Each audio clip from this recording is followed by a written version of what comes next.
For a more complete picture of the canyon, travel east from the Grand Canyon Village, where Desert View Drive follows the rim for 26 miles to Desert View and the east entrance of the park.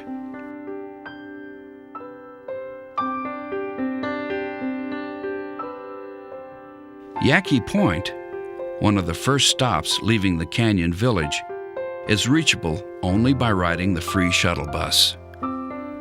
This is the jumping-off point for the South Kaibab Trailhead.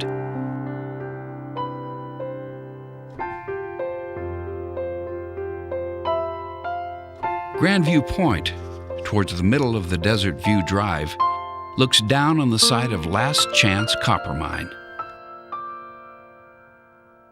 Moving eastward along the rim, one comes to Moran Point. This was named for the English painter Thomas Moran, whose 19th century landscapes brought him fame and created an appreciation for the new American landscape. So powerful were his paintings that they were influential in convincing Congress to establish Grand Canyon as a national park.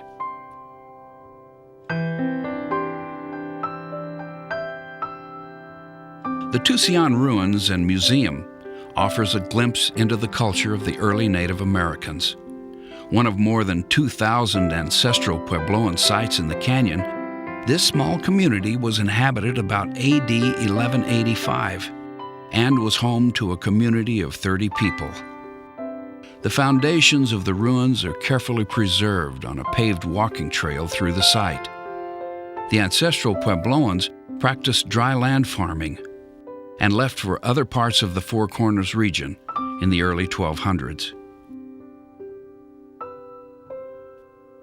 Lipan Point's dramatic views include Unkar Creek Delta along the Colorado, which was farmed by the ancestral Puebloans.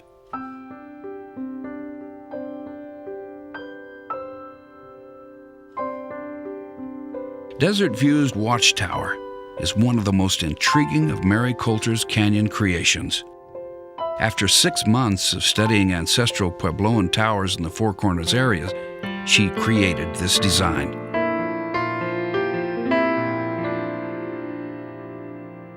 Inside the tower, Hopi artist Fred Kabuti painted the murals on the walls, which depict traditional legends and stories. Even the shape of the gift shop, which resembles a traditional kiva, is a tribute to the richness of the Native American culture of the region and their ancestors who walked this land for so many centuries.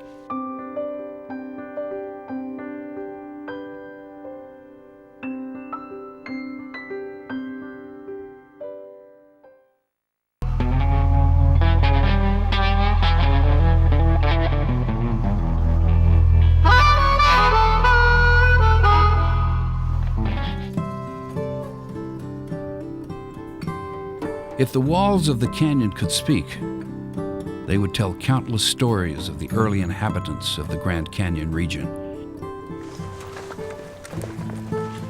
Even a short hike into the canyon reveals a fascinating world. Hikers going into the canyon need to be well prepared, plenty of water, good shoes, and being in shape. Never consider hiking to the river and back in one day. Knowing how to survive in a desert land is important to having a great canyon experience. One way to think about this trip is as a mountain in reverse. Almost a mile deep, one can experience a range of seasons, a snowstorm in the rim, while deeper in the canyon, spring flowers color the rock. At the deepest point, summer heat wilts the plants. At Yaqui Point, a steep set of switchbacks marks the beginning of the South Kaibab Trail. There's little room for mules and hikers to share the trail. Stand aside and give the mules the right-of-way. The trail follows a ridge that leads downward to, appropriately named, Ooh-Ah Point. The hike down the ridge to Cedar Ridge gives access to the inner canyon. The trail runs 6.3 miles down to the river. and drops close to 5,000 feet. Grandview Trail is very steep and drops quickly to Horseshoe Mesa. The Rim Trail is a moderate hike that runs from Pipe Creek Vista in Grand Canyon Village on the east to Hermit's Rest, approximately 13 miles.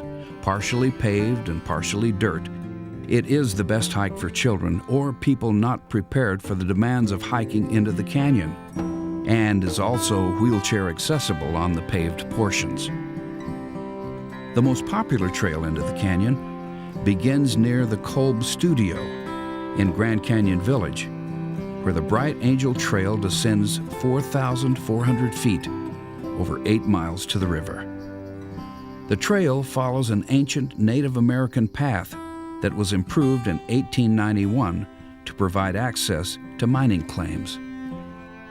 With the heavy foot and mule traffic, trail crews work hard to maintain the trail. Even hiking a short distance down the Bright Angel Trail is an introduction to a world different from the Rim. It follows switchbacks through several layers of rock on its way to Indian Garden Campground. From Indian Garden, the trail drops down to the Colorado River.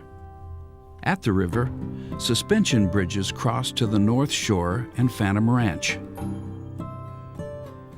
For those with hiking experience and conditioning, hiking up the North Kaibab Trail to the North Rim is a grand adventure. The hikes on the South Rim are more numerous than those on the North Rim, but North Rim isolation has a special appeal.